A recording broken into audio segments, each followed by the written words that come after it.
Gente, boa noite, tudo bom? Tudo na paz? A gente vai começar mais um Café com Palavra. Vamos orar? Hoje a gente está com um grupo menor, hoje a cidade está badalada, tem muitas coisas acontecendo lá fora. Hoje a Alicia nasceu. A gente vai falar sobre isso no final, vai orar por ela também, por Thay, por Anderson. Vocês não queriam vir mais para frente, não?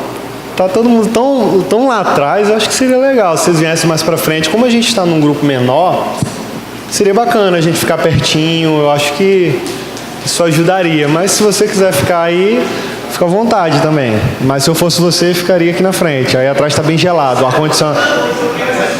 Então vamos fazer o seguinte: vem todo mundo para frente. É porque não é uma ditadura. Mas vem todo mundo para frente.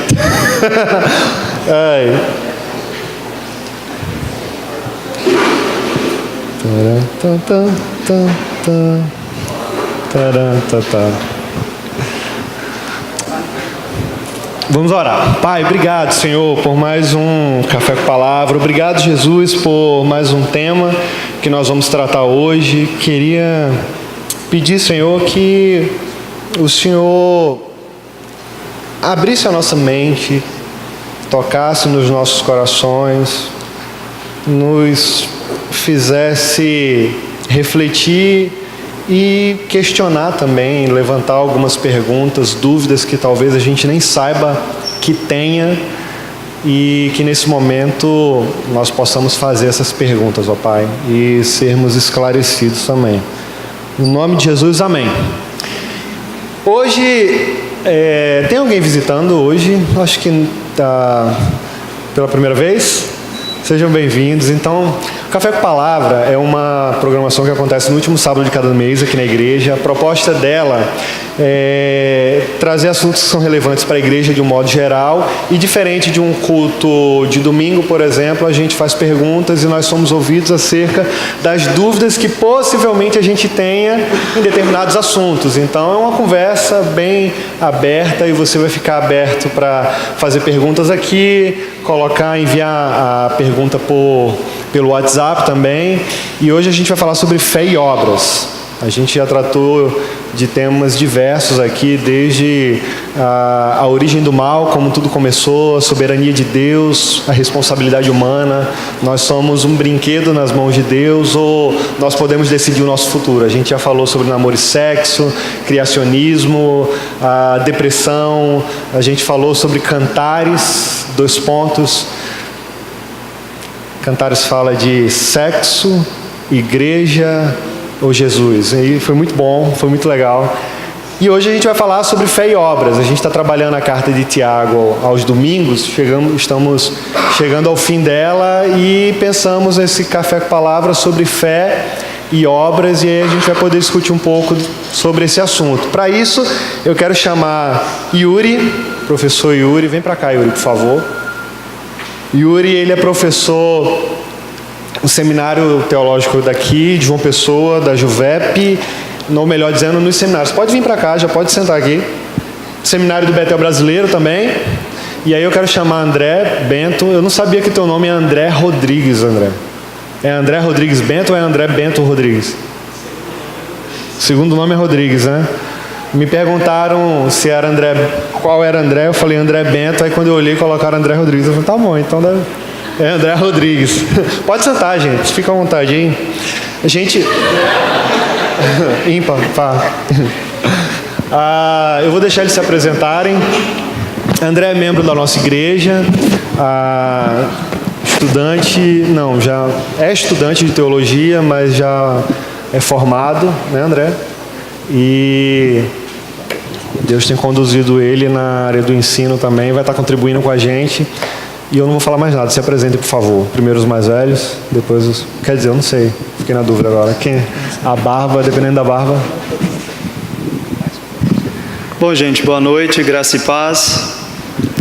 Bom, meu nome é André, eu sou membro aqui da IPBE já fazem quase 4 anos. Terminei o seminário agora em dezembro e aqui eu auxilio com pregação e ensino na escola bíblica, também com pregações aqui, tanto em outras igrejas que a nossa comunidade aqui assiste. Eu espero que seja proveitoso para vocês essa noite. Perguntas difíceis se dirigem ao professor Yuri, ele está aqui para isso. Bom, é mentira dele, mas de boa. Deixa eu falar, meu nome é Yuri, eu sou de Fortaleza, no Ceará. Estou aqui porque a Juvep, a Missão Juvep me convidou para estar aqui em João Pessoa novamente. Atuei 8 anos no Ministério Pastoral e há 5 estou no Ministério do Ensino. Estou vindo de Anápolis, Goiás, onde estava sendo professor residente. Sou mestrando em hebraico e antigo teologia e exposição do Antigo Testamento. E sou honrado, me sinto lisonjeado pelo convite da igreja em poder compartilhar com vocês um pouco da carta de Tiago. Então, é isso. Eu sou torcedor do Ceará também. Venceu por 2-0, isso vale a pena mencionar hoje o Náutico. Vale? Vale, amém, tá bom. Vale, com certeza, ser nosso visitante, então vale sim, senão vai dar águia aqui. Tá em que série o Ceará? B de Baltimore. Ok. B. Amém. Deus porque a gente não é snob, entendeu? O Senhor é misericordioso com... Então tá. Já que a gente vai falar sobre fé e obras, mas antes de falar sobre fé e obras propriamente dito, a carta de Tiago, ela foi escrita em que período? A carta de Tiago, ela foi escrita por quem? Dizem que é irmão de Jesus, é ou não é? Qual foi o propósito dessa carta? Eu queria ouvir um pouco de vocês isso, fazendo essa elucidação agora. E aí, quem começa? Ordem alfabética. André e Yuri. Sempre assim que é melhor. Bom, irmãos, a carta de Tiago, ela foi escrita ali no 1º século. Existe uma questão de datação que os estudiosos, alguns colocam que foi ali em 49, outros 45 e outros 40. Eu particularmente defendo a ideia de que ela foi escrita em 40, ali no início da década cristã, da era apostólica. E eu creio particularmente que foi o apóstolo Tiago que escreveu. Nós temos 4 nomes na Escritura que poderiam ser o escritor dessa carta. Nós temos Tiago, apóstolo, que fazia parte do círculo ali dos apóstolos próximos de Jesus, juntamente com Pedro e João. Tiago, filho de Zebedeu. Temos outro apóstolo, Tiago, filho de Alfeu. E temos também Tiago, pai de Judas, não Iscariotes. E aí temos Tiago, o irmão de Jesus. Por que nós compreendemos que se enquadra melhor Tiago, irmão de Jesus, como escritor dessa carta? Porque a linguagem, o estilo literário, se parece muito com o estilo em que o apóstolo de Jerusalém escreve. Por exemplo, quando nós observamos o concílio de Jerusalém, em Atos 15, quando a admissão dos gentios à fé cristã, e tem toda aquela discussão se eles têm que circuncidar, se eles têm que guardar as leis, a dieta judaica, se eles têm que guardar o calendário. E aí Tiago inicia ali uma das vozes de liderança, provavelmente é a voz que estava liderando aquele concílio. Tiago fala de meus irmãos. E quando nós observamos a carta de Tiago, nós vamos ver isso. Tiago vai dizer, meus amados irmãos, não tenham a fé em nosso glorioso Senhor Jesus Cristo em acepção de pessoas. Tiago também fala isso, falando quando ele cita Pedro, que Pedro disse que Deus reuniria um povo para o seu nome. Tiago cita o nome ali, o nome de Cristo. E ele vai dizer isso no verso 7 da carta. Porventura vocês ignoram que são os ricos que blasfemam o bom nome que sobre vocês foi invocado? Então, além disso, nós temos questões da teologia do Antigo Testamento. Tiago é um judeu, e por ser um judeu, ele tem uma teologia do Antigo Testamento. Por exemplo, nós temos ele citando o Senhor dos Exércitos. Isso é uma linguagem do Antigo Testamento que Tiago utiliza, que traduzindo seria o Senhor soberano. Ele é absoluto sobre todos os exércitos do céu e sobre todos os astros. Temos também outra característica que seria Tiago, o autor, porque Tiago está familiarizado com o ensino de Jesus.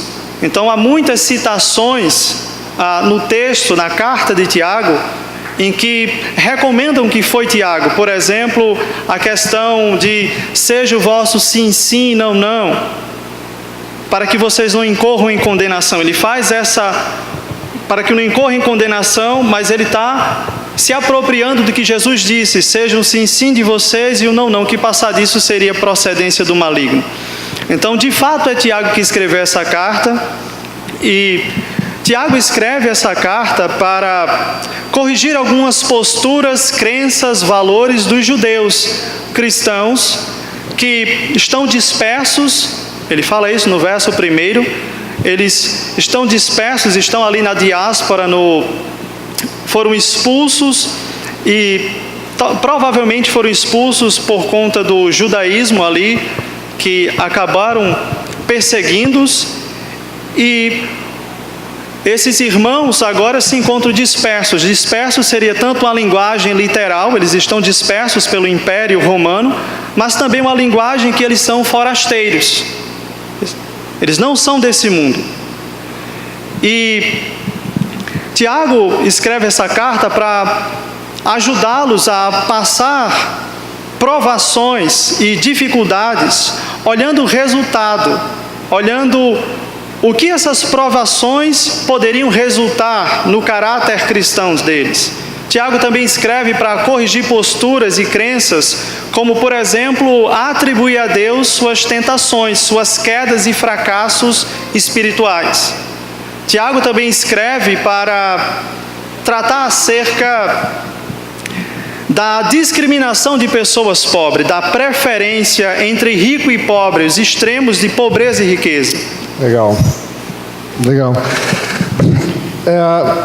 Yuri, Tiago, a gente percebe então que a carta de Tiago, ela não é uma carta, não é um tratado teológico. A proposta parece que de Tiago, a impressão que a gente tem é que não foi a intenção dele, como Paulo, de fazer um tratado teológico. Ele percebe que a igreja de Jerusalém, ela não tem vivido o evangelho que ele já tem na sua mente, mas na prática eles não conseguem reproduzir. E aí a gente consegue perceber um pouco, por exemplo, e aí eu queria conversar com vocês sobre isso agora. Por exemplo, no capítulo 1, Tiago ele vai começar a mostrar para nós que um cristão de verdade, um verdadeiro cristão, não é somente uma pessoa, é uma pessoa que sabe lidar com as dificuldades. Como cristão, ele lida em meio às adversidades da vida. Por exemplo, no capítulo 2, ele vai mostrar que o verdadeiro cristão não é somente aquelas pessoas que têm fé, mas são as pessoas que também têm obras. E você tem fé, mas você tem que ter obras também, e você não pode ter obras se você não tiver fé também. E aí ele trabalha isso. Capítulo 3, por exemplo, Tiago ele vai falar sobre a importância da comunicação e esse cuidado na igreja, né? O cuidado da língua. E o capítulo 4 eu não lembro. Mas, enfim, fala pra gente um pouco sobre essa proposta de Tiago na questão prática do Evangelho. Tá. Então deixa eu ver se eu contribuo um pouco mais quanto à autoria, com o que o André já falou, começar por aí, ser bem rápido e conciso. Ele falou de 4 personagens que levam esse nome. Um morreu, um não tinha suficientemente autoridade para escrever nada. O apóstolo Tiago, irmão de João, morreu muito cedo. E esse Tiago, irmão de Jesus, que de fato é irmão de Jesus, essa é a premissa, ele era conhecido como deficiente, inclusive, porque ele passava tanto tempo ajoelhado, orando, que os joelhos dele diziam, era como o joelho de camelo. porque ele passava muito tempo em oração e muito cedo ganhou autoridade na comunidade hierosolimitana. Então, de fato, só para contribuir um pouco mais com isso.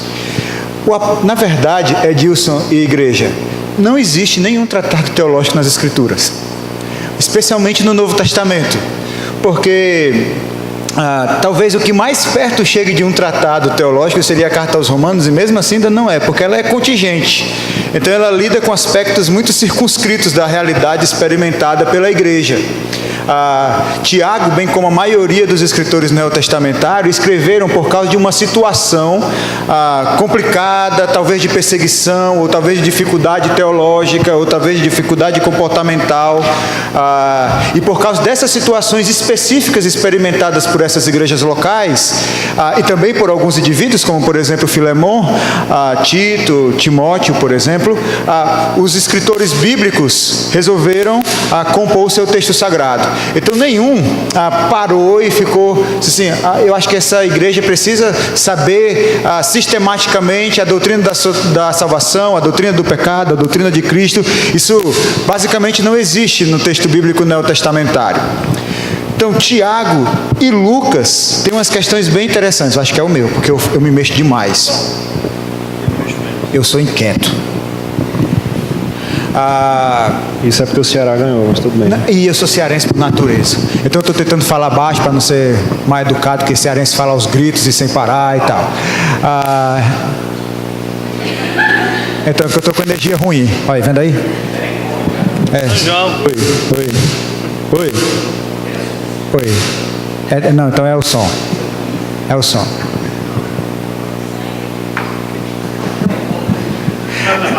Tem poder. Então, passando assim, Lucas e Tiago, ele tem umas questões bem interessantes. Por quê? Porque além de escrever para circunstâncias específicas, eles deliberadamente resolvem escrever imitando alguns textos do Antigo Testamento. Lucas, por exemplo, se você observar, ele tenta imitar o estilo literário dos historiadores do Antigo Testamento, da literatura histórica, narrativa do Antigo Testamento. Então você vai perceber muitos conceitos literários muito similares. E Tiago, ele tem uma proposta. Qual é a proposta dele? Eu vou escrever num estilo literário de sabedoria. Então, quando você, Edilson, e temos essas discussões, o Tiago, ele resolve escrever o texto dele de acordo, imitando a literatura de sabedoria do Antigo Testamento. No Antigo Testamento nós temos alguns tipos de literatura de sabedoria. Nós temos Jó, alguns Salmos, Provérbios, Eclesiastes e Cantares. São livros de sabedoria, propriamente dito. Por isso que você vai encontrar esses conceitos no texto de Tiago.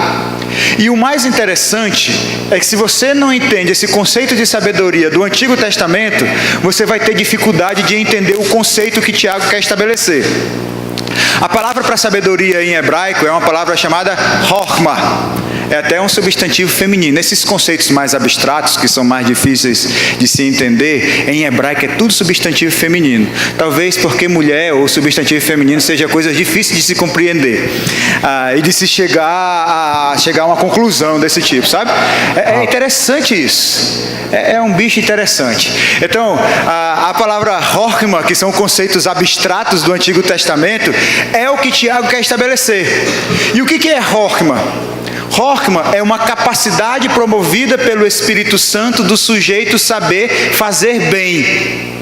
Então esse conceito que Tiago quer promover na sua epístola, o conceito de dotação que o Espírito concede a cada crente para saber viver bem, para ser competente nas mais variadas áreas da experiência de vida do sujeito. Obviamente, como Tiago é um pastor, um presbítero, e ele escreve para uma igreja, a preocupação dele é expor esse conceito dentro das relações, especialmente a intra-eclesiástica. Mas, por exemplo, como você estava falando, como é que você vai saber fazer bem, ser competente, ter a Chokhmah para passar e experimentar tentações, provações? Como é que você vai ter a Chokhmah para poder saber lidar com a questão dos relacionamentos interpessoais com aqueles que têm dinheiro, têm pouco dinheiro, têm um status quo na sociedade, outros que têm menos. Como é que você vai ter horma, capacidade de saber fazer bem,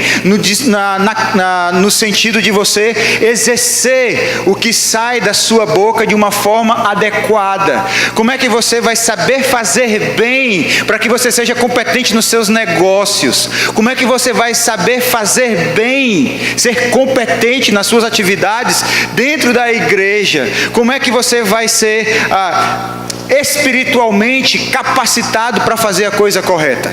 Então o conceito principal de Tiago é de horma. E se você não entende esses conceitos veterotestamentários, vai ficar muito difícil. Então, evidentemente, a prática está envolvida. E por isso que ele não pega essa abstração da fé. Se você me permite mais 2 minutinhos, eu não colocaria, ainda que eu respeite a posição do Tiago, ou do André, que André também é um apóstolo, né? Mas Bento é da turma da Mônica, né? A mistura aí de literaturas bíblica e de gibi, né? Muito interessante. Eu colocaria mais para o final da década de 40, pelo fato que a minha compreensão da carta de Tiago é porque ele, de fato, ao usar o estilo de literatura de sabedoria do Antigo Testamento, ele quer corrigir a má compreensão que os indivíduos daquele período estavam tendo da mensagem paulina. Então, como ele estava corrigindo essas más compreensões que as pessoas estavam tendo da mensagem paulina, ele não combate a teologia paulina, ele corrige a compreensão desses indivíduos da teologia paulina. Para isso é necessário que os conceitos paulinos já tenham tido algum tipo de influência sobre a igreja gentílica e também sobre a igreja de Jerusalém de alguma forma, ou sobre os judeus cristãos que estão na dispersão no mundo gentílico. Então isso é necessário, e ele vai corrigir esses conceitos dizendo: gente, a fé no conceito grego ela é muito abstração, enquanto que a fé no conceito hebraico ela tem a questão de muita concretude. Sabe aquela palavra que Paulo cita de Abacuque, dizendo: o justo viverá por fé? A ideia é de fidelidade. Por isso que ele chama de horma, porque fé não é apenas um conceito de abstração, de crer em alguma coisa que não existe, mas é ter fidelidade com aquele que é soberano sobre a sua vida, e você passa a fazer o que esse soberano manda. Por isso a sabedoria de fazer bem, que é isso que Tiago quer estabelecer para essa comunidade. Pessoal, se você quiser fazer sua pergunta, pode enviar aqui para o número, tá bom? Tiago 1,27, vamos lá. Aqui diz assim, ó: 88937155. Eu falei o quê? 1,27, não foi? A religião que Deus, nosso Pai, aceita como pura e imaculada é essa: cuidar dos órfãos e das viúvas em suas dificuldades e não se deixar corromper pelo mundo. O que o texto está querendo dizer com isso? Eu acho que Tiago é a única passagem que a gente vê na Bíblia falando sobre religião, né? E quando menciona a palavra religião, ela fala justamente sobre cuidar dos órfãos e das viúvas. O que ele está querendo dizer com isso? Isso daí abre um leque para muitas ponderações, desde trabalhos sociais, desenvolvimento comunitário, a pregação do evangelho. Isso está relacionado. Primeiro, o que Tiago está querendo dizer nesse versículo? André ou Yuri? 88937155. André. Bom, uma dos temas abrangentes da carta de Tiago é a ideia de riqueza e pobreza. Então você tem isso, logo ele cita no verso 9 e 10, em que o irmão de condição humilde, o pobre, ali deve se orgulhar quando ele estiver em elevada posição, ou questão de dignidade, e o rico, ele deveria se orgulhar caso ele viesse no caso, estar abatido. Então essa é a primeira introdução ali que faz referência à ideia de riqueza e pobreza. Você tem aqui esse texto, não se sabe se ele é a conclusão ou se ele é o início de um novo parágrafo. Então a ideia quando Tiago fala de religião, é a palavra grega treskeia. A ideia é que compreende o sistema de crenças e valores com que o indivíduo está submetido, com que o indivíduo tem compromisso, como o Yuri colocou aqui, a fé que Tiago está proclamando aqui é uma fé que tem um compromisso com o objeto crido. É uma fé que se submete ao senhorio de Cristo. Então, quando Tiago dá as razões aqui da verdadeira religião, quando Tiago fala o que é agradável a Deus, ele vai dizer que a verdadeira religião para com Deus é esta: refrear a língua. Vai dizer mais na frente, cuidar dos órfãos e das viúvas em suas dificuldades e não se deixar corromper pelo mundo. Então, Tiago vê aqui a ideia de que, olhando pela perspectiva do Antigo Testamento, de que a verdadeira religião, que aqui se expressa nessa sabedoria de refrear a língua, se expressa no uso correto, como nós utilizamos. Por exemplo, você tem Provérbios 15, verso 1, que diz que a palavra dura, ela suscita a ira, a palavra branda, ela desvia o furor. Então, para Tiago, uma das expressões da verdadeira religião é o modo como nós nos relacionamos com a língua. Ele vai desenvolver isso no capítulo 3. E não somente isso, mas também o cuidado e o socorro com os necessitados, com os pobres, com os desvalidos, aqueles da comunidade cristã, judaico-cristã. Tiago não está falando aqui, irmãos, dos pobres de fora da cultura, ou melhor, fora da comunidade pactual judaico-cristã. Embora a Escritura em outros textos vá tratar do cuidado social em que os cristãos devem ter com a comunidade externa, nesse texto aqui, Tiago vai desenvolver mais na frente, ainda dentro da temática riqueza e pobreza, como os cristãos lidam com as posses cristãs. A partir do verso 14, ele menciona novamente tal situação, dizendo, por exemplo, que adianta, irmãos, alguém dizer que tem fé se não tem obras? Acaso pode tal fé salvá-lo? Suponham-se que um irmão, tendo necessidade, ou uma irmã, então notem que Tiago ainda está desenvolvendo ali o capítulo 1, ou melhor, o capítulo 2, quando ele trata da questão da discriminação entre o rico e o pobre. Então, uma das sinais, das marcas, inclusive, é uma das maiores sinais que a igreja e que os judeus emitiam, era o cuidado com o pobre, principalmente o cuidado com seus irmãos. Tiago está ecoando, por exemplo, aqui o quarteto de vulnerabilidade do AT, quando o próprio Deus legisla em que os judeus não deveriam, ali em Deuteronômio 24, deixar que existissem pobres no meio deles.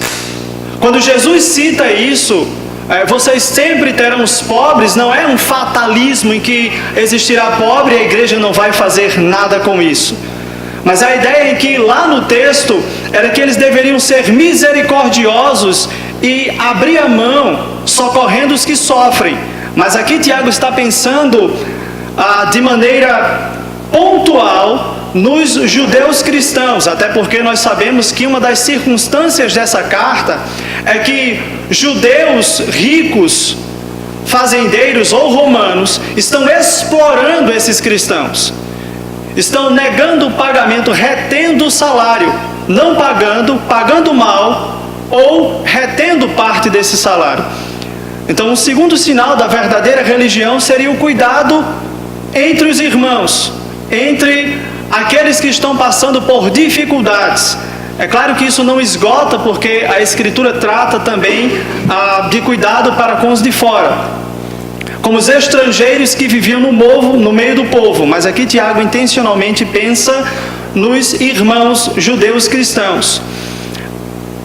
É interessante que nós temos, por exemplo, pessoas que se preocupam muito com o ativismo, até mesmo igrejas, com ativistas para libertar o pobre da questão da opressão social, e não há nada de errado com isso, neste sentido.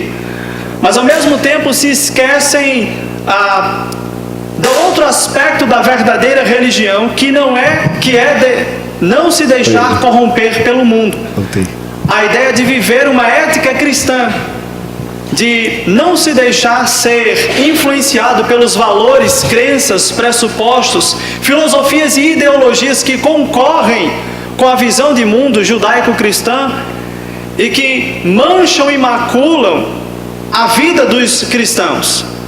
Então esse, para Tiago, é claro que não esgota todas as referências de uma verdadeira religião, de uma verdadeira fé, mas são essas três aqui que Tiago expõe: refrear a língua, cuidar dos pobres e das viúvas em suas dificuldades, comunidade pactual, e não se deixar corromper pelos valores do mundo. Joia, muito bom. Olha só, Yuri, eu vou querer te ouvir agora. Eu só vou pedir uma coisa: a gente precisa ser um pouco mais objetivo nas perguntas, senão o tempo vai passar muito rápido e a gente já está acumulando perguntas aqui, e eu sei que é um desafio, principalmente quando se trata de um assunto onde existe tanto conhecimento acumulado, e às vezes é um pouco complicado para condensar uma resposta que às vezes pode parecer subjetiva, mas é o desafio que a gente tem de poder tentar ganhar tempo e fazer com que se torne mais claro. Então, não que não tenha sido. Vamos lá, Yuri. Saber fazer bem. A fé cristã, ela é sempre prática, é saber fazer bem, cuidar das pessoas, especialmente daqueles que são mais necessitados no nosso meio, e com isso glorificar o nome do Senhor. Isso é ser religioso. E religião tem a ver com isso. Nós somos seres religiosos. Então, quando você prega o evangelho, quando você diz que não está pregando religião, talvez você esteja falando de outra coisa, porque o cristianismo não é, porque o cristianismo é uma religião. A gente fala muito isso, especialmente quando lidamos com católicos, dizemos: mas eu não estou pregando para você religião. Então está pregando o quê? Eu fico a pensar: você está pregando religião, e a religião, de acordo com Tiago, é saber fazer bem. Não adianta chegar na igreja, levantar as mãos, se ajoelhar, falar em línguas, pular, andar de quatro no teto, se a prática da sua vida espiritual não funciona, se isso não é percebido na tua relação, especialmente com aqueles que são mais carentes dentro de uma sociedade. A igreja tem que ter essa responsabilidade com aqueles que dentro dela passam por muitas dificuldades. Isso é saber fazer bem. Faça bem o que Deus manda você fazer. Alice, deu certo? Lucas, tu disse que eu nunca faço tuas perguntas. Olha lá. Ok. Qual o problema que Lutero tinha com a carta de Tiago? Era a carta de Tiago que tinha problema com Lutero. Era a carta de Tiago que tinha problema com Lutero. Porque não entendi, seja mais claro. Não, foi só brincadeira, porque a carta de Tiago é inspirada, Lutero não é inspirado. Entendeu, né, Lucas? Não, mas dá para responder. Básico e simples. É tudo questão de contexto histórico. Lutero está vivendo um período onde a fé que a Igreja Católica professava era uma fé que se exigia obras muito mais do que fé e conceituação bíblica.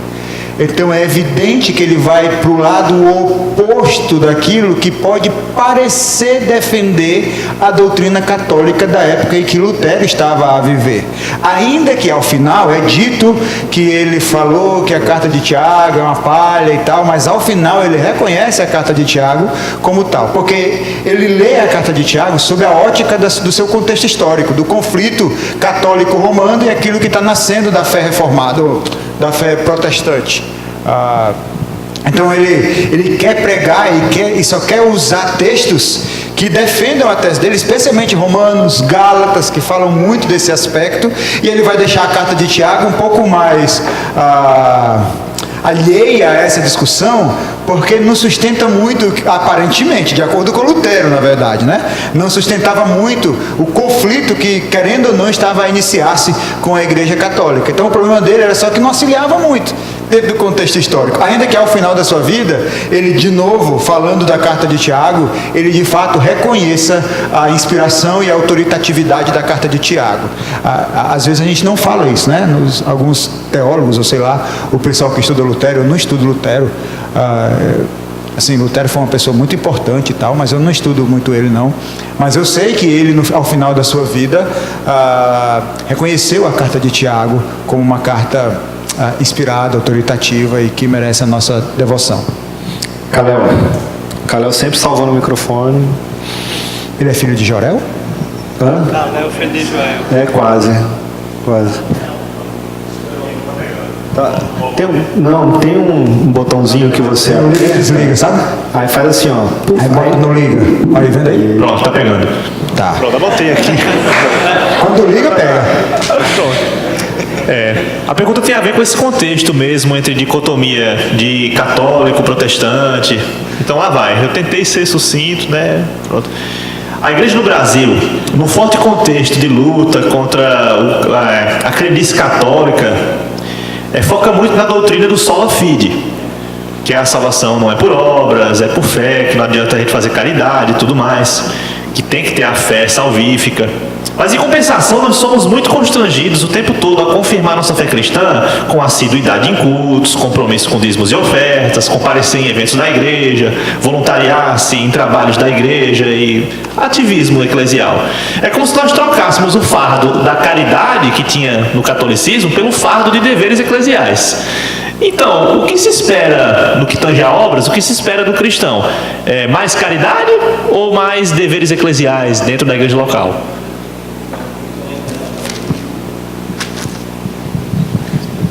Isso aí, Calel. Boa, Calel. Resposta, pergunta de cripto, resposta de cripto. Bom, eu entendo que parte do receio da igreja evangélica brasileira com relação a obras de justiça, a cuidado com o pobre, diz respeito a essa rejeição do catolicismo e do espiritismo que prega muito boas ações como questão meritória, né? Então, aquilo que o Lutero está indo para um extremo de desconsiderar a carta de Tiago por conta de olhar a carta com circunstâncias históricas, e ao mesmo tempo isso também pode reverberar na nossa igreja. O fato de nós termos, agora eu estou para além do que a carta diz, neste sentido, porque a carta fala da comunidade pactual, ela não está preocupada com os de fora nesse sentido. Não que se viesse alguém de fora não seria atendido, deveria ser, obviamente, atendido às suas necessidades. Mas a ideia de que muitos cristãos são contrários a essa ideia de obras de justiça exatamente por isso, porque acabam dando uma ênfase à questão da justificação pela fé, que deve ser dado mesmo ênfase, mas não dissociá-la, uma vez que para Tiago a verdadeira fé, a fé que salva, a fé que ela vem acompanhada de boas obras, ela é uma fé viva e operante, é uma fé que produz mudança, transformação no caráter e transformação na comunidade. Então não deveria haver essa dicotomia, essa distinção entre a fé cristã, que é uma fé que vem acompanhada de obras de justiça, obras de misericórdia, obras de caridade, tanto para os de dentro da igreja especialmente, mas também, como Paulo vai falar em Gálatas 6, enquanto tivermos oportunidade, façamos o bem a todos os homens, especialmente aos da família da fé. Então a coisa não para na igreja, ela deságua nos de fora, até mesmo como um testemunho da comunidade pactual que vive agora sob esse senhorio bom e generoso de Cristo, que fazia milagres e curava pessoas que não faziam parte da comunidade, que, como os 10 leprosos, um apenas voltou, como evidência de que o milagre atingiu o seu coração. Não foi, os 9 foram embora.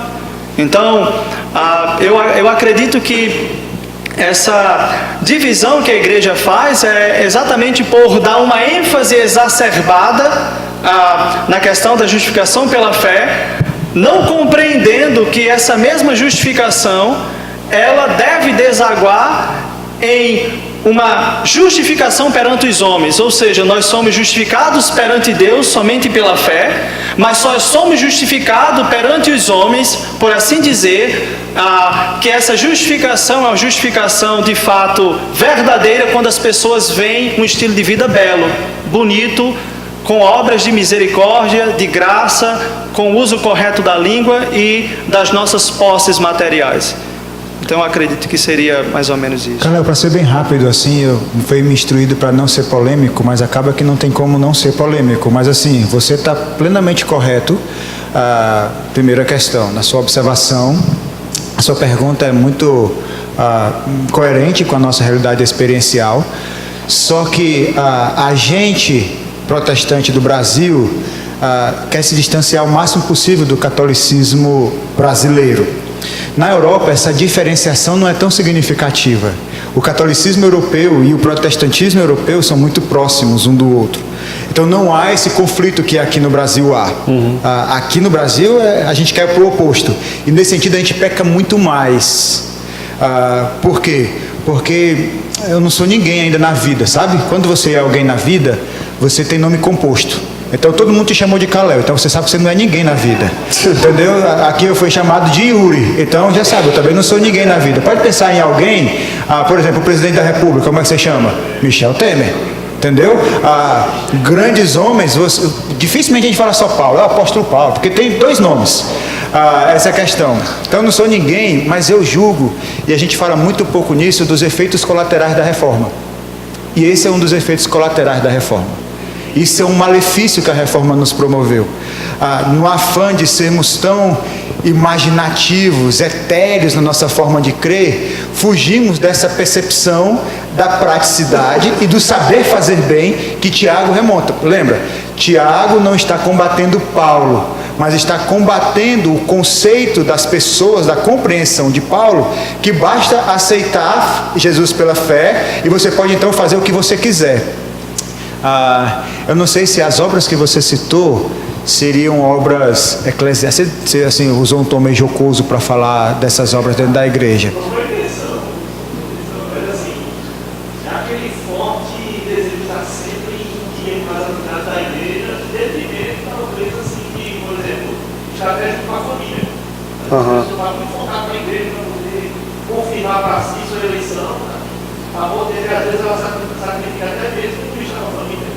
Por exemplo, que a gente comentou hoje ali atrás. Isso. Eu falei pro menino assim, Yuri e tal, vai vir hoje poucas pessoas, porque tá tendo 2 aniversários e tal. Eu falei assim, rapaz, o pior de tudo é que não é pecado. Pecado é ele não ter convidado a gente para fazer lá, para comer o beijinho, o brigadeiro, o bolo, o salgadinho, pra gente comer lá, que eu tô morrendo de fome. Então, o pecado é esse. Mas, a priori, obviamente, espera-se que se valorize o trabalho dos meninos, que se dispuseram, estão aqui, organizaram todo esse negócio. Mas, a grosso modo, não tem erro. Ainda que a nossa tendência seja julgá-los por não estarem aqui e estabelecer uma programação igual, no mesmo instante que da igreja. Parece estranho, de fato, mas não há pecado nisso. Entendeu? É fato isso, a gente faz essa dicotomia mesmo. Não há pecado, e não há pecado quando a gente entende que tudo que nós fazemos é para a glória de Deus, estando aqui ou fora, comendo, brincando, assistindo um culto, ouvindo a palavra do Senhor. Tudo tem que ter a intenção de glorificar o nome do Senhor. Eu acho que às vezes no meio evangélico, no dia a dia, na prática, essa intenção devocional, ela não faz muito sentido. As pessoas parecem que não conseguem entender isso no dia a dia, né? Mas eles estão em pecado, porque lá eles estão tomando coca.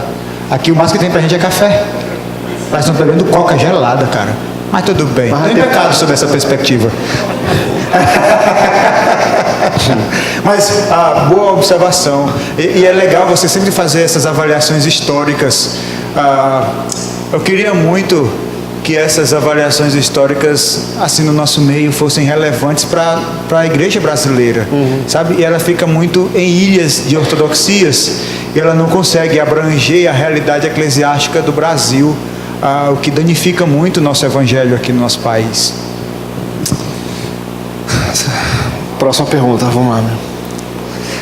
Gente, se você quiser fazer perguntas, pode mandar, viu? Ninguém tá querendo mandar pergunta no WhatsApp hoje, o negócio tá... O Ceará tem 4 pontos. Porque começou agora. Boa noite a todas e todos. Obrigado pela oportunidade. Meu nome é Antônio. Eu tenho uma dúvida, na verdade eu estou num processo de amadurecimento em relação a uma questão. Eu tenho 2 pastores que eu amo muito. Pastor Ariovaldo Ramos, que é Frente Evangélica pelo Estado de Direito. Eita, meu Deus do céu. Desculpa. E o pastor que eu amo mais é o pastor Antônio Carlos Costa, pastor presbiteriano da Barra da Tijuca. Vamos à minha pergunta. O trabalho deles, na verdade, nem todas as vezes coincide na pregação do Evangelho, na pregação propriamente dita. E acredito que eles se inspirem nas cartas de Paulo, em relação a órfãos, em relação às viúvas. A minha pergunta eu tenho a impressão que sem Cristo nada adianta nada. Sem Cristo nada adianta nada. É eficaz, na verdade, eu fazer trabalhos sociais sem a pregação do Evangelho? Muito boa pergunta. Boa, Antônio. Você é carioca? Você é de qual bairro lá do Rio de Janeiro? Eu sou do Meia. Você conhece o Rio? Conheço. Não, conheço o Meia. Então conhece o Rio. Porque assim é fora do Rio, basicamente, entendeu? Tô brincando, Antônio. Não, é que eu vejo quando eu ouço personagens assim, especialmente de televisão, falando do Meia, nunca falam de bem, é como se estivesse falando, sei lá. Não tô certo. Entendi. De boa. Antônio, deixa eu falar, essa pergunta do Antônio vale para todos. De novo, sem querer ser polêmico, mas salvação é por obras. Como é? Acordou. Não, eu estava lendo isso aqui agora. Salvação é por obras. Ok.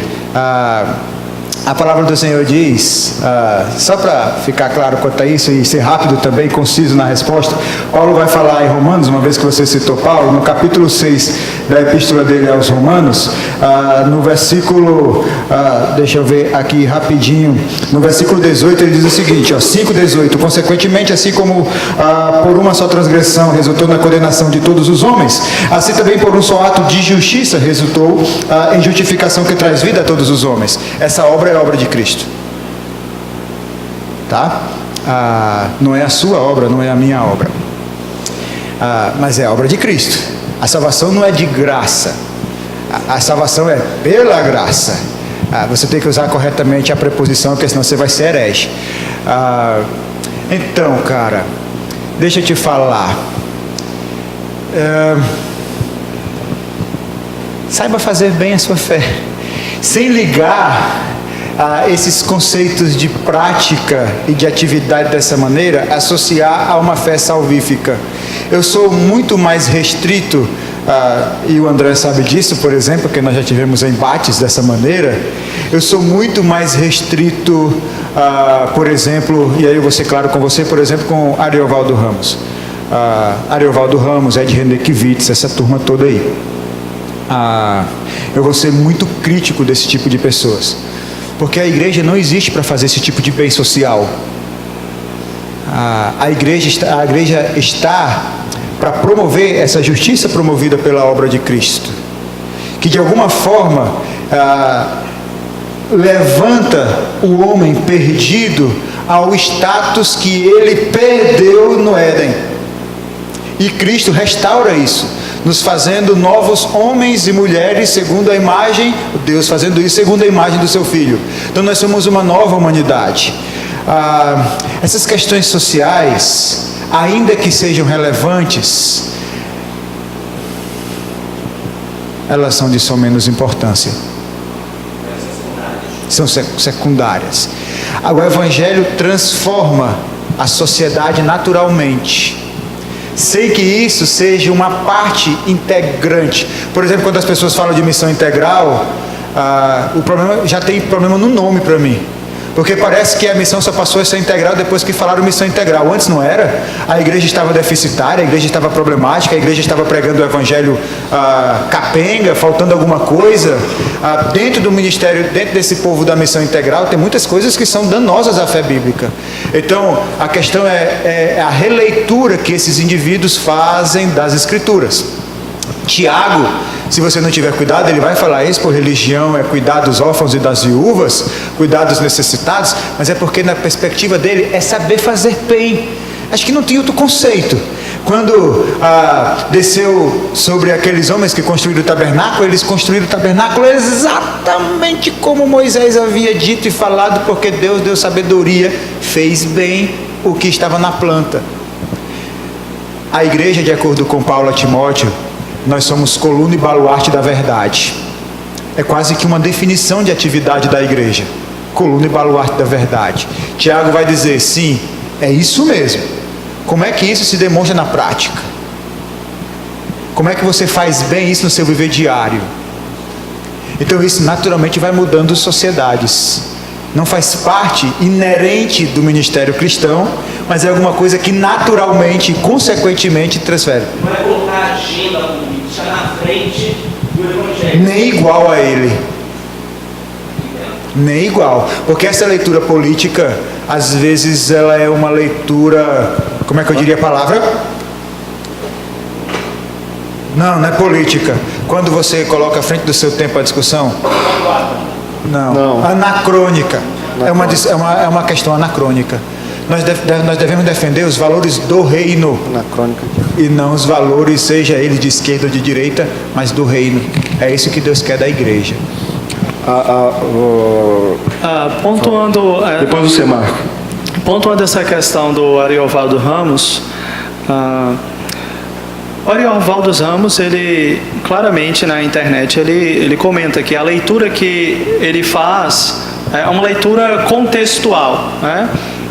Não é a escritura que fornece o fundamento e o dado bruto para que a igreja se envolva tanto na pregação do evangelho, naquilo que ela fala com relação à transformação social, por exemplo, Mateus 5, Mateus 6, quando ali no verso 13 a 16, Mateus 5, na verdade, Sermão do Monte, 13 a 16, Jesus vai dizer que os seus discípulos são o sal e a luz do mundo. E ali sal, como não tem sistema de refrigeração no primeiro século, é o que iria impedir que a carne entrasse num processo natural de putrefação. A carne ali seria o mundo. Os discípulos devem esfregar o sal no mundo, ou seja, em contato com o mundo, os discípulos com os valores do reino, a ética do reino, que ali é todo o sermão do monte, sendo pacificadores, misericordiosos, e fazendo obras diante da sociedade, diante dos homens.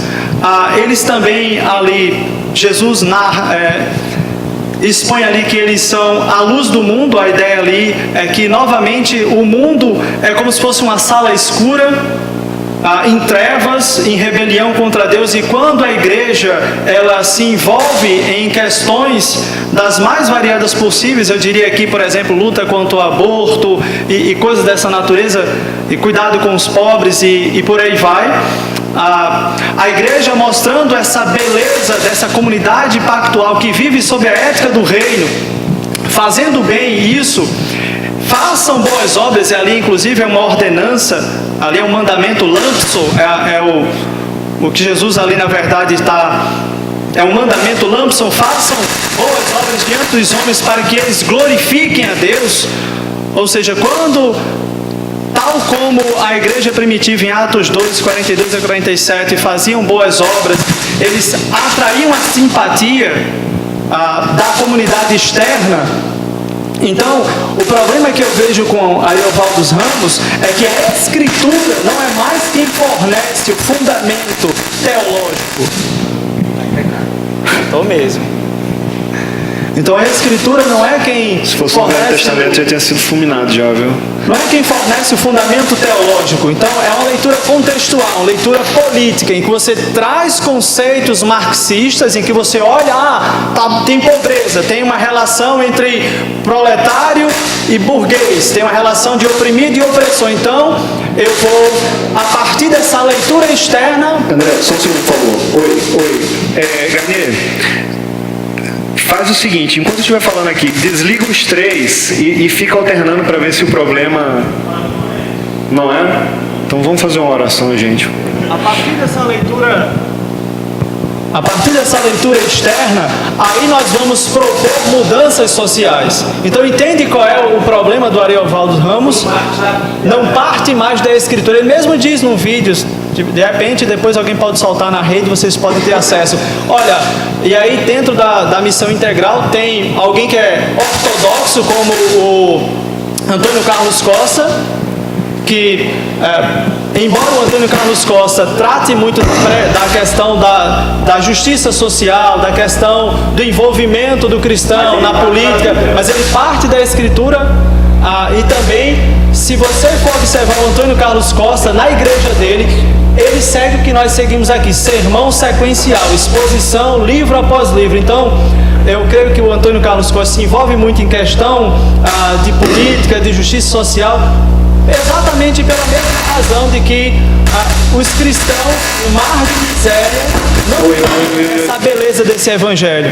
E o próprio apóstolo Paulo, lá em Timóteo, quando ele fala dos escravos e dos senhores, o apóstolo Paulo vai dizer que eles deveriam se submeter aos seus senhores, deviam fazer isso sem... Eles deveriam se submeter aos seus senhores sem fingimento, não só quando estivessem na frente, para que o ensino do nosso Senhor fosse em tudo atraente. A palavra ali atraente é a palavra grega cosmo, de onde nós temos a palavra portuguesa cosmético.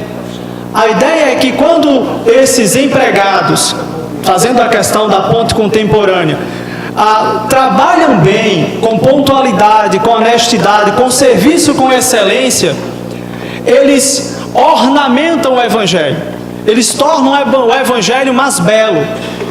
É como se fosse uma vitrine. A vitrine serve para tornar mais belo o conteúdo. Então eles acabam atraindo. Então o problema que eu vejo no Ariovaldo Ramos é que o dado bruto não é mais a Escritura, mas é a questão contextual, marxista e política, a teologia contextual. E a questão do Antônio Carlos Costa, eu vejo que ele dá mais ênfase a isso porque poucos pregadores tratam dessa questão. Mas o Antônio Carlos Costa é muito enfático de que a pregação do Evangelho, a centralidade da cruz e da ressurreição precede e antecede a questão da justiça social. E isso é fundamental na Escritura. Marco, vai lá. Oi, só. Eu queria fazer uma pergunta sobre se a gente pode afirmar que quando o Tiago está falando sobre a assistência aos menos favorecidos, ao órfão, à viúva e tudo isso, a gente pode afirmar com certeza de que ele está se referindo a uma atitude da igreja diante da necessidade do mundo. Ou se Tiago está falando da igreja com relação a si mesma, né? Um pouco antes dessa fala de Tiago, ou é um pouco depois, é exatamente depois, se vocês me corrigem se eu estiver enganado, ele vai falar sobre a receptividade do rico nas reuniões, né? E a maneira como ele desejava que a igreja não recebesse o rico de maneira diferenciada do pobre e tudo mais. Então, assim, tendo em vista essa fala que está dentro de um mesmo contexto, será que a gente pode afirmar com certeza que a assistência a órfão e viúva é uma assistência da igreja para com o mundo ou é uma assistência da igreja para com ela mesma? Tiago está preocupado com a maneira como a igreja trata a si mesma. E quais são as implicações disso, na verdade, né? Eu acho que eu acrescentaria aí, talvez só nesse final de Marco, se é para todos, a ordem de prioridades. Existe uma ordem de prioridade, caso seja para todos. Gente, deixa só... Esse negócio de obras é um negócio interessante, né? E de novo eu falo, é saber fazer bem. Deixa eu fazer uma citação de Tiago. Uma vez em sala de aula eu pontuei essa questão, porque os autores bíblicos, eles não estão verbalizando como eu estou verbalizando com vocês. Então eu posso aumentar o volume para dizer alguma ênfase, como posso falar mais baixo também para promover uma ênfase e chamar sua atenção. Como não existe isso no texto escrito, então eles têm elementos literários que demonstram isso. Por exemplo, deixa eu mostrar para vocês que essa preocupação excessiva, às vezes, ela parte de uma má compreensão do texto sagrado. Toda vez que o autor bíblico trabalha com um estilo literário, como Tiago aqui trabalha, com uma diatribe, por exemplo, toda diatribe é encerrada com um palavrão no Novo Testamento. O que é diatribe? Rapidamente. Diatribe é quando você tem um amigo imaginário e dialoga com ele, tá? Isso aqui é uma diatribe. Quando você vai para o texto de Tiago, capítulo 2, a partir do versículo 18, ele vai dialogar com alguém que é sempre opositor, nunca é amigo. Por isso que começa já com uma conjunção adversativa. Fala assim, ó: mas alguém dirá, você tem fé, eu tenho obras. Mostre-me a sua fé sem obras, e eu lhe mostrarei a minha fé pelas obras. Você crê que existe um só Deus? Muito bem, até mesmo os demônios creem e tremem. A NVI, para quem tem acesso aí à Bíblia, ela coloca entre aspas apenas a frase: você tem fé, eu tenho obras, como se a citação fosse só disso. Mas como eu falei para vocês, o estilo literário dos autores do Novo Testamento encerram a fala de um opositor deles com um xingamento, assim, obviamente um xingamento com todo respeito e tal, né? Então olha só, até agora não tem xingamento. Mostre-me a sua fé sem obras, que eu lhe mostrarei a minha fé pelas obras. Você crê que existe um só Deus? Muito bem, até mesmo os demônios creem e tremem. Então não parou a citação do opositor de Tiago. Onde é que para a oposição de Tiago, que até a NVI divide errado aqui os parágrafos? Quando no versículo 21, qual é a primeira? No versículo 20, qual é a primeira fala que o Tiago coloca? Insensato. Aqui acaba a citação. Então o autor de Tiago, ou melhor, o opositor de Tiago, esse aqui não é fala de Tiago. Eu vejo muitas pessoas até defendendo que demônio crê, que faz isso, mas isso não é fala do apóstolo Tiago, isso é fala do opositor de Tiago. Então, o próprio André, pensando nesse aspecto próprio da sua pergunta, doutor Marco Teles, ele já havia mencionado contextualmente, onde está inserido o versículo 27 do capítulo 1, que aqui faz referência especificamente a viúvas e órfãos da comunidade cristã. Aí eu deixo com o André.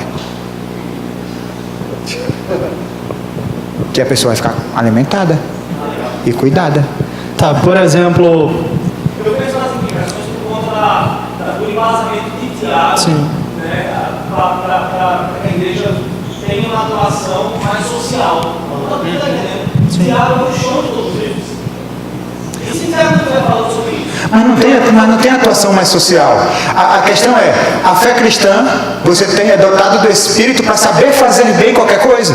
Então, como a comunidade cristã é composta de seres humanos, então você vai ter que, nas relações humanas, em todos os seus aspectos, necessidades, estabelecer o conceito correto da fé que você diz professar. Você vai ter que pensar, refletir, sobre o peso que se gera dentro da comunidade cristã. Essa comunidade assiste uns aos outros, ela está próxima uns dos outros. Eu estou perto da necessidade da irmã que está, sei lá, divorciou, ou a outra que está, seu pai perdeu o pai, ou está com fome. A gente está se ajudando, mas ao mesmo tempo a gente olha para o apelo bizarro, segundo a leitura do pessoal, por exemplo, da TNI, e a gente se sente uma igreja aquém. Porque a gente está entre nós, mas a gente não tem uma ONG. A gente está entre nós, mas a gente não tem alguma atuação política, alguma atuação de manifestação pública. Então, por aí que vai para mim as implicações, sabe? Se Tiago serve como peso para a gente nesse aspecto, ou se serve como uma régua para que a nossa relação entre nós. Entende? É isso. Bom, eu entendo que, uma vez que Tiago é intencional e está se referindo à comunidade, tanto é que dentro desse tema maior de riqueza e pobreza e o uso correto das posses materiais, quando ele vai mais até dizer na frente, no verso 14 do capítulo 2, quando ele diz: O que é que adianta alguém dizer que tem fé se não tem obras? Acaso pode essa fé salvá-lo? Digamos que um irmão em necessidade ou irmã, então veja, isso está relacionado novamente ao órfão e à viúva, está discorrendo dentro do parágrafo, faz parte da mesma seção. Então, eu não vejo aqui embasamento para o envolvimento externo, eu vejo aqui embasamento para, por exemplo, nós, nas nossas relações sociais, quando eu percebo que o irmão está desempregado, a igreja dá o sustento necessário para aquele irmão, ou até mesmo se tiver algum empresário aqui, alguém empregar esse irmão, uma vez que a cultura judaica cristã valoriza muito a questão do trabalho. Por exemplo, se a gente estiver plantando uma igreja, e aí nós estamos assistindo pessoas que estão vindo para a fé cristã, já tem pessoas ali comprometidas com Cristo, nós assistimos aquelas pessoas que não podem, mas sempre na questão progressiva, não na questão de cliente e patrono, que a escritura, inclusive no contexto greco-romano, ela busca desconstruir essa ideia. Então, a questão de que você dá subsídio, eu vou, por exemplo, utilizar aqui um exemplo da igreja presbiteriana Intermares.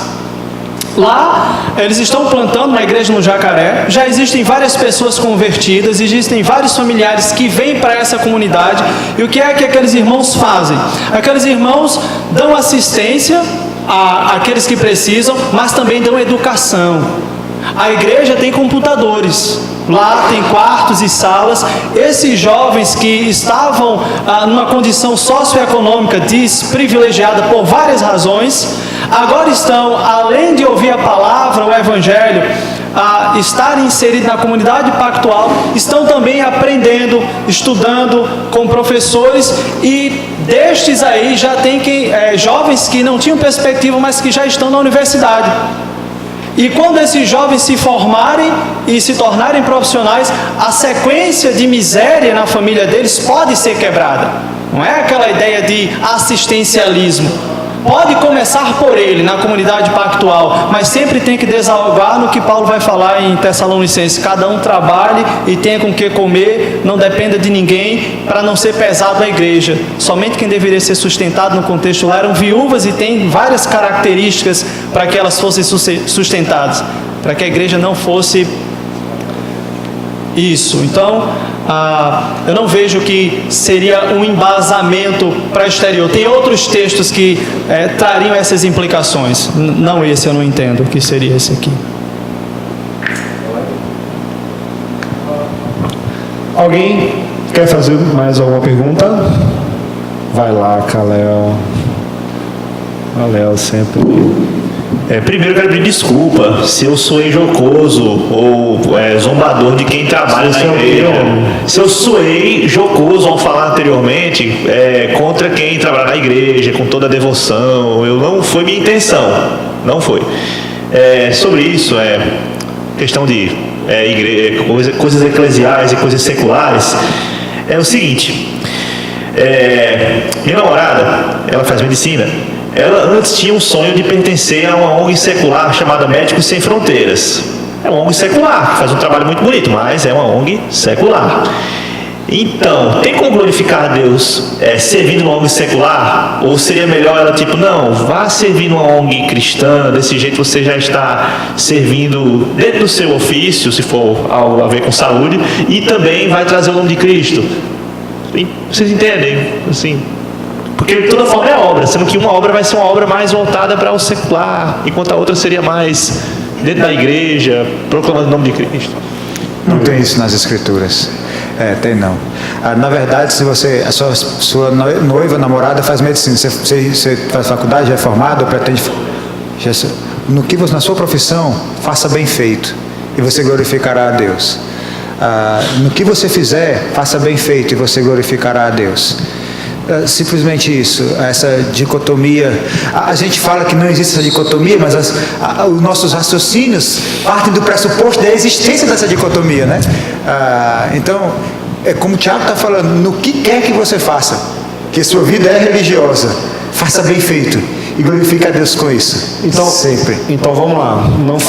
Então não há diferença do lixeiro para o médico, do advogado para o pastor, do juiz para o missionário que está num campo transcultural. No caso, por exemplo, a gente tem uma família aqui na igreja que vai para Guiné-Bissau trabalhar com muçulmanos especificamente. A diferença depende do que você está falando. Existe diferença de importância de um zelador para um tabelião cartorário, enfim, existe diferença? Quem é mais importante, o pastor da igreja que prega o evangelho que salva a pessoa da morte eterna ou o presidente da república que governa politicamente um país? Com certeza é o pastor. Então, em termos de importância nesse aspecto, aquele que serve religiosamente a Deus, promovendo o evangelho da salvação às pessoas, é óbvio que é muito mais importante. Mas a minha pergunta não é numa perspectiva de cristãos e não cristãos. A minha pergunta é numa perspectiva onde todos são cristãos. Um tabelião cristão, um médico cristão, um lixeiro cristão, um pastor, um missionário. Há diferenças na sua função. Entenda. Por que eu estou perguntando isso? Tudo que nós fazemos, como 1 Coríntios 10:31 diz, quer você coma, quer você beba, faça tudo para a glória de Deus. Então, nesse aspecto, não haveria diferença quanto a entender o nosso propósito e glorificar a Deus em tudo que nós fazemos. a exigência de que cada um faça bem, como ele vem falando. Faça bem o que você tem que fazer. Não há diferença. A regra vale para todos, o princípio vale para todos. É o que o André falou, né? Se você faz bem, você torna-se uma vitrine. E não é só a sua pessoa, mas é o Evangelho de Jesus Cristo que, através da sua postura como excelente profissional, vai glorificar Deus dessa maneira. Vai glorificar Deus de uma forma direta e às vezes indireta. O pastor, por seu trabalho espiritual, o missionário, o educador cristão, por seu trabalho diretamente envolvido com a questão da espiritualidade, da nossa perspectiva bíblica, toda essa perspectiva... É só essa questão de servir diretamente a Deus. Mas a promoção da glória, indireta ou indiretamente, não tem diferença nesse aspecto. Não tem diferença. Porque nem todo mundo foi chamado para ser pastor, nem todo mundo foi chamado para ser mestre. Mas cada um tem a sua vocação cristã. Sim. E na sua vocação deve promover glória a Deus. Sim. Cada um deve fazer isso. Aí sim. Quer falar, André? A gente vai... Falando dessa questão de obras, eu gostaria só de obras e evangelismo, gostaria só de pontuar que há casos em que obras de misericórdia devem chegar antes. E eu gostaria de citar aqui dentro da comunidade pactual, primeiramente. Por exemplo, quando você tem Romanos capítulo 15, o apóstolo Paulo tinha uma larga porta para pregar o evangelho na Espanha. Ele tinha terminado ali, em meados, ali aos arredores do Mediterrâneo, mas Paulo, falando dos seus propósitos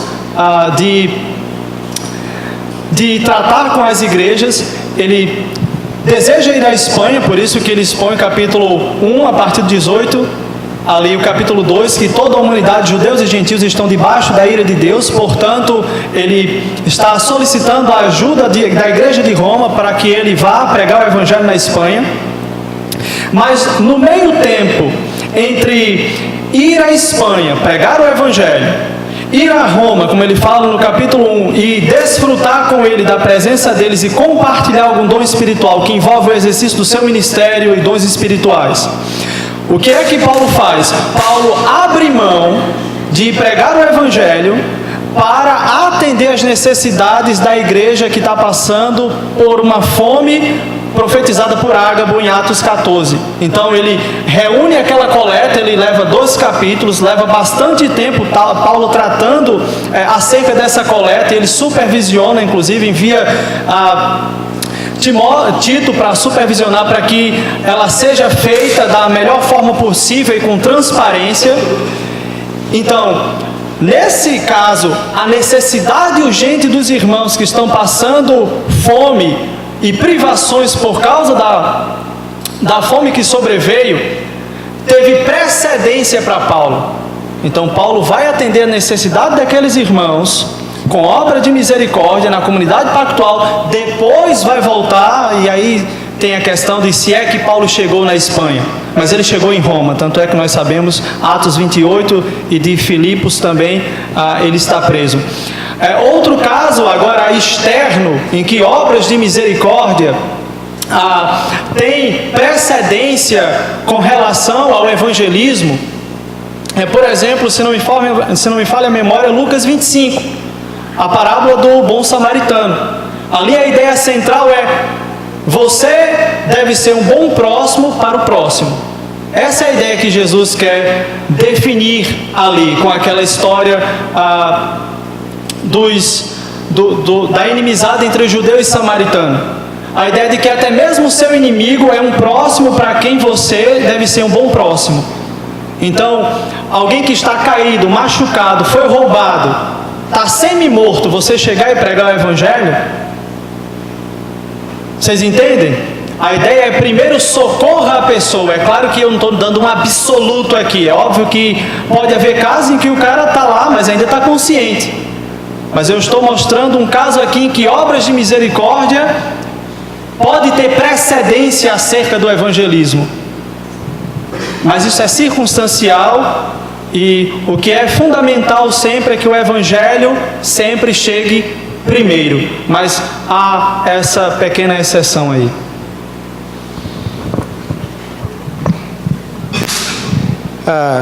Gente, eu não posso, me desculpem ser repetitivos, talvez seja até falta de inteligência e de capacidade cognitiva. Mas, repito, é saber fazer bem. No caso aqui, o saber fazer bem implica em dominar bem algo que pode vir a ser extremamente pernicioso e danoso para a sua vida. A palavra do Senhor diz, em literatura de sabedoria, que a resposta branda desvia o furor. O apóstolo Tiago fala que não haja entre vós muitos mestres. O apóstolo Tiago fala que assim como uma pequena, dando o exemplo do navio, que são dirigidos por um pequeno leme, assim também a língua pode dirigir o seu corpo para vanglórias ou para a sua questão de humildade. Vai sob essa perspectiva da literatura de sabedoria, a língua, bem como o comportamento, que estão simultâneos nesse processo. A língua demonstra quem você é. Dominá-la indica submissão devotada ao Espírito Santo de Deus. E não é uma coisa simples, porque nós pensamos e queremos botar para fora o que pensamos. Sentimos algo e queremos reagir de imediato. E isso vai ser sempre um problema. Porque com a sua língua, como disse o Tiago, você bendiz ao Senhor, e com a mesma língua, como é que você pode promover maledicências contra seu irmão? É saber usar bem. Eu, com todo respeito aqui, sou um excelente jogador de futebol. Eu domino bem a bola. Eu ponho onde eu quero a bola. Entendeu? Que eu sou muito bom jogador de futebol. Então eu sei fazer bem esse negócio.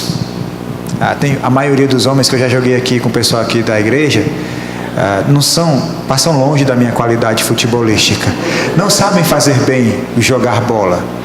Assim também como tem Neymar, como tem Cristiano Ronaldo, como tem Messi, como tem Pelé, que sabem dominar bem a bola, sabem jogar, fazer bem. Nós também temos que saber dominar a nossa língua. E isso não vem de graça. Isso vem por treinamento.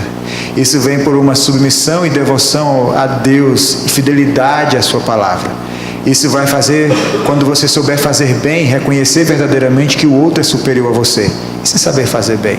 E aí a sua língua vai promover glórias ao Senhor e palavras de edificação. Isso é saber fazer bem. Na juventude isso é muito difícil de controlar. A gente não sabe fazer bem o domínio da língua, porque queremos estabelecer a justiça a ferro e fogo. Mas dominar a língua é talvez um treinamento que vai levar a vida inteira, para que você possa ser íntegro nas suas relações, íntegro na sua comunicação e íntegro na sua adoração. Porque para Tiago, bem como para todos os autores bíblicos, a avaliação da tua relação com Deus na vertical é dada pela tua relação com o horizontal. E isso inclui, evidentemente, o exercício da língua. Então, saiba fazer bem, disponha-se a treinar, disponha-se a deixar-se dominar. Como diz o apóstolo Paulo, contribuindo aqui com Tiago, deixem-se encher pelo Espírito Santo. Não tem outra fórmula. não tem como eu ser moralista com vocês. Não tem, eu não quero promover uma mensagem moralista. Eu quero que vocês entendam que o saber fazer bem desesperadamente necessita de uma ação sobrenatural do Espírito Santo na sua vida. Isso implica devoção, oração, comunhão, leitura da palavra, adoração. Basicamente. Parece muito simples a priori, ainda que o inimigo seja grande. Então, acrescentando contribuindo com essa questão do uso correto da língua, nós sabemos que embora todas as coisas na carta de Tiago envolvam sabedoria, aqui nós temos exatamente a seção sobre sabedoria, porque 3 temas dessa carta riqueza e pobreza, sabedoria e outro tema que Tiago trabalha bem aqui nessa carta é a questão de discurso, questão de diálogos. Então aqui no capítulo 3, o Tiago ele fala sobre esse problema da língua que ela, embora seja pequena, e as 2 ilustrações é o freio do cavalo, que com ele você consegue dominar todo o cavalo, é um animal muito poderoso. Da mesma forma, um pequeno leme você consegue dirigir para onde você quer. A língua que está no nosso corpo, ela também influencia todo o curso da nossa vida. Quando a língua ela é empregada de maneira incorreta, ela destrói relacionamentos, ela fere, machuca, ela faz com que pessoas se sintam profundamente humilhadas, angustiadas. Há quem diga que palavras doem mais do que uma surra. Em alguns casos isso realmente é bem verdade. Por que a língua é um problema para nós? Por causa do nosso coração. Foi Jesus quem disse isso. É do coração do homem que procede os assassinatos, o adultério, imoralidade sexual. Em Marcos 12, Jesus fala sobre isso, os maus desejos. Então você tem a língua. O bico da jarra é a língua, mas o conteúdo é o coração. Então quando nós, nos nossos relacionamentos, utilizamos nossa língua, influenciada por esse coração que tem, poderíamos até ilustrar como gasolina suficiente, para em contato com os maus desejos do nosso coração, desejos por inveja, ambição egoísta, desejos, como a própria língua diz, embora seja pequena, ela se vangloria de muitas coisas, de grandes coisas, ela se exalta e se coloca com desejo de grandeza, de autoglorificação. Isso faz com que crie dificuldades nos relacionamentos, faz com que os relacionamentos gerem conflitos, porque o livro de Provérbios diz que a língua dos sábios traz cura, mas a língua dos insensatos traz ruína. Insensato na teologia do Antigo Testamento é exatamente aquele que não tem conhecimento da palavra de Deus, que zomba da Escritura. É alguém que substitui a palavra de Deus pela sua própria sabedoria. Então Tiago aqui está nessa seção, tratando acerca da sabedoria nos relacionamentos com relação ao uso da língua. Então, se a língua ela é como um fogo, Tiago vai dizer, ela inflama e incendeia, assim como uma pequena fagulha, ela põe um incêndio numa floresta, um raio. A língua ela inflama todos os nossos relacionamentos, por causa dessa gasolina, essa condição pecaminosa do nosso coração. Esses maus desejos, quando não são satisfeitos, é o que Tiago vai tratar até no capítulo 4, o problema da ira. De onde provém as guerras entre vocês? Senão das paixões que guerreiam na vossa carne. Embora não tenha a palavra ira ali, é exatamente o que está acontecendo. É quando o desejo, que ali é um desejo mau, porque é para esbanjar nos seus próprios prazeres, quando esse desejo não é atendido, quando esse desejo não é correspondido, ele responde com ira. ele pune as pessoas. E aí é justamente, você pode perceber nos seus relacionamentos. Embora Tiago esteja falando de um desejo mau, nem sempre a palavra é utilizada como um desejo mau. Pode começar com um desejo bom. Por exemplo, em casa, às vezes eu quero tranquilidade, eu quero ler um bom livro, eu quero que ninguém me perturbe naquele momento. E quando minha filha chega falando alto, chutando as coisas, bagunçando, não é a causa fundamental ela da minha ira. Tiago vai dizer que a causa fundamental da minha ira é meu próprio mau desejo. De onde provém as guerras entre vocês? Senão das paixões que guerreiam na vossa alma. Paixões também pode ser traduzido por desejo. O desejo de tranquilidade. Naquele momento, se tornar uma exigência, é o que os conselheiros bíblicos falam do progresso do desejo, falando da teologia do desejo. Eu quero, ótimo. Eu preciso. Eu necessito. Eu exijo. Então, por não ter o que você deseja naquele momento, aquele desejo se torna um desejo egoísta, um desejo que domina e controla e governa seus pensamentos, ações e respostas. Então você pune as pessoas com brigas, calúnias, maledicências, e até mesmo que Tiago fala no final do verso, quando ele condena a prática dos judeus cristãos de serem deuses, quando ele diz, não falem mal uns dos outros, pois quem fala, fala contra a lei, e só há um Deus e legislador. Quem és, pois, tu, para falares mal do teu irmão? A ideia de que esses maus desejos que geram a ira no nosso coração, faz com que nos nossos relacionamentos nós sejamos o promotor e o executor. Nós condenamos as pessoas, acusamos e punimos elas. Então percebam nos nossos relacionamentos que a causa fundamental da ira, que Tiago está tratando, que é uma falta de sabedoria, são os nossos desejos. E isso, de muitas formas, esses desejos podem se tornar uma resposta de ira do nosso coração. A língua é um problema, gente. A língua é um problema. Resolve, sabe como? Ficando calada. Provérbios 17, 28 diz que o tolo se passa por sábio quando fica em silêncio. Eu quero agradecer, Yuri, obrigado. Eu acho que você não lembra, mas eu paguei teologia contemporânea com você, muito tempo atrás, fui muito abençoado. André, obrigado também, meu irmão, Deus abençoe. Gente, estamos chegando ao final, vai ter um coffee break lá fora, não vai ser aqui dentro, o pessoal preparou lá atrás, não foi? A gente tem um aviso ainda para dar. Eu estou achando que o professor Yuri precisa sair correndo, então a gente vai fazer o seguinte, porque crente fica até o final. Monique, tem um recado para dar? Beleza, então a gente só vai inverter as ordens, certo? A gente vai orar agradecendo, mas ninguém vai embora, é só para liberar Yuri. E aí a Monique vai dar o recado. Vamos ficar de pé? Vocês ficaram muito tempo sentados, vamos esticar as pernas aí.